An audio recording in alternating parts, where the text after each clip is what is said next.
हम लोग as a youth कुछ कर पाए तो that will be very nice. अगर ये प्रोटेस्ट जैसे नेपाल में हुआ था और वैसे लेवल पे जाता है तो I be very happy, but if not we will still at least contribute to something.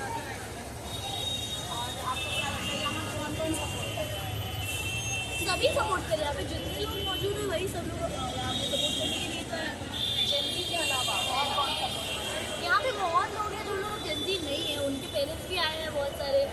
And हम लोगों के लिए तो इतना मतलब we should be very grateful कि हमारे एज ग्रुप से ऊपर के एज ग्रुप वाले लोग भी आ रहे हैं।